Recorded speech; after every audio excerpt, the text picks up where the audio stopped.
You guys, we got a chance to speak to Marc Jobst, the executive producer and director of the first two episodes of Netflix's live action adaptation of One Piece. Check it out. Um, Tell me this. I wanted to speak to you about, I mean, you did episodes 1 and 2, and I wanted to speak to you about those episodes specifically because I feel you have the hardest job in this series because everyone's going into it with a great amount of apprehension. And man, that first episode does so much heavy lifting, and you pull it off. That's amazing. I went in and I got some serious Pirates of the Caribbean vibes, which is a great thing because I love those movies. And I was wondering if that was on your mood board because it feels like an easy in for audiences. Actually, it really wasn't. It really wasn't. And not that I don't like Pirates of the Caribbean. I love it. It's a fantastic show. It's just that there's something about One Piece that is really unique about the tone of it, playfulness of it. And that was something that we really, really wanted to bring out and lean into. So, our references were much more The Goonies, Right. Yeah. was I can much see that. more Kung Fu Hustle, much more, a slightly kind of left field reference, but Scott Pilgrim versus the World. Very nice. I encouraged my actors and everybody to look at Buster Keaton films, and even Ted Lasso. There's a quality of honesty about One Piece that we really, really wanted to honor and bring to this show because it means so much to so many people, not just because it's a fantastic story, which it is, of course, but because so many actors, when we were auditioning all over the world, would come into the audition room and say, "You have no idea how this means so much to us. It's seen me through some really dark times." There's a tongue-in-cheekness about Pirates of the Caribbean, and I love that tone, but it didn't feel completely right for One Piece. There needed to be some greater honesty for me for One Piece, if that makes sense. I know I totally get the Ted Lasso comparison because I think the one thing that show did incredibly well was sell earnestness in a way that didn't come off as cynical or cheesy. Like you bought that earnestness. I think the Such 2023 audience, the 2023 audience is so cynical about everything. Yeah, too. Right. Yeah, and what you can't do is go for that. You have to go for character truth. So, for example, in rehearsal, Matt and Steve had written these beautiful scripts, which were already very, very characterful and very, very bedded into character. But then you start to work with three-dimensional, warm-blooded actors who come in and they have to somehow find a truth to what is essentially a two-dimensional drawing of a character that can do anything in a drawing with a pen and pencil. You can do anything you like with a person. So we spend a lot of time, in rehearsals, playing, laughing, humiliating ourselves in front of each other, being silly, gaining trust, so that once we come to those beautiful, authentic moments that were in the scripts, that they felt truthful and not trying to hit earnestness, because otherwise they come across as disingenuous. And you know what? That was the first thing I said to my colleague when I saw the series, because I said, it's not trying to replicate something. It's not trying to recreate something. It actually feels very much like its own thing.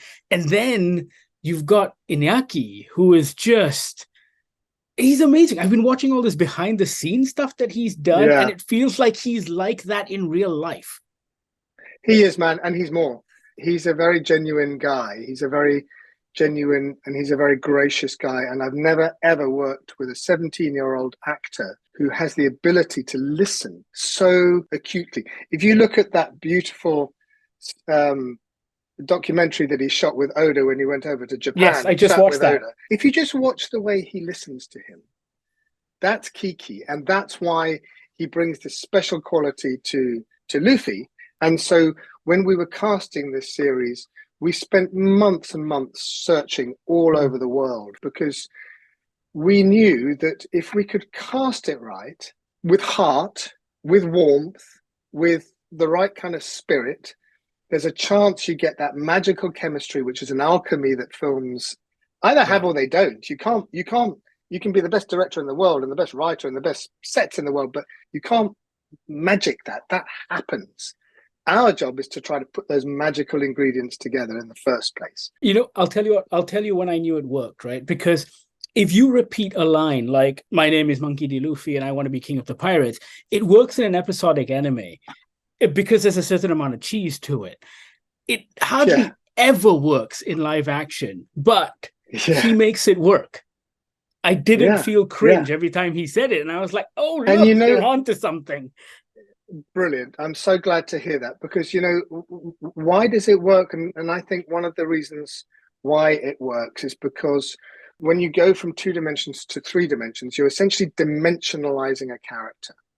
And Matt and Steve have written these scripts that were already very characterful. And, if you can then dimensionalize those characters, and don't forget, Oda has written an enormous backstory for all these characters. It's there. So all we have to do is excavate that backstory, bring it into an emotional truth, and he wants to be a pirate. It's not just, I want to be a pirate. It's, I want to be a pirate. I need to be a pirate. And because he has set out on this path, which is the antithesis of everything his family stands for, in a sense, that will take some strength of character to do. Yeah. On his own, without any backing. So apart from Shanks. Oh, apart from Shanks. So let's talk the brilliant Jeff Ward in episode 2. Wow. Oof. I mean, he popped up on screen. I'm a huge fan of Agents of S.H.I.E.L.D., so I like the actor already. But he pops up on screen, and that's a very difficult thing to do, right? Because that kind of absurdity works in anime, and somehow our brain doesn't compute when it comes to live action. But Jeff pulls off the silliness and yet fills it with a certain pathos as well. Go back to truth again. That's the other great thing. You go back to the truth again. So you understand the character from the inside out, not from the outside in. So what's his story? When he's looking at that hat and he's saying Shanks, and you begin to get a sense of his backstory. And so the truth of the character comes through his life experiences, which comes out in this kind of maniacal madness and kind of oddly, crazy frivolity, because we know that he has had this, he feels betrayed and angry. And that's why he is who he is. So once you understand the character, which is why we work so hard to ground this show in truth. And you do it without any exposition as well, because I have no idea what happened between him and Shanks, and it doesn't matter. Jeff sells it. No, Jeff sells it, the writing sells it, and also I think there's enough in there for those that want to, those that know, and those that are interested, for them to think, I really want to find out a bit more about that. There's enough there, hopefully.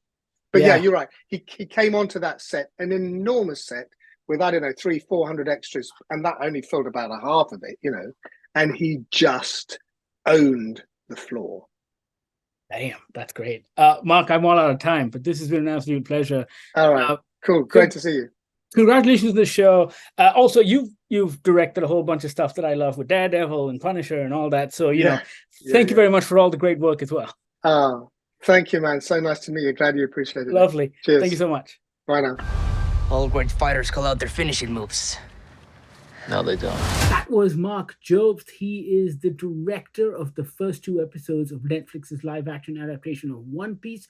How are you enjoying the series so far? We really liked it. Let us know what you think. Sound off in the comments. And thank you so much for watching.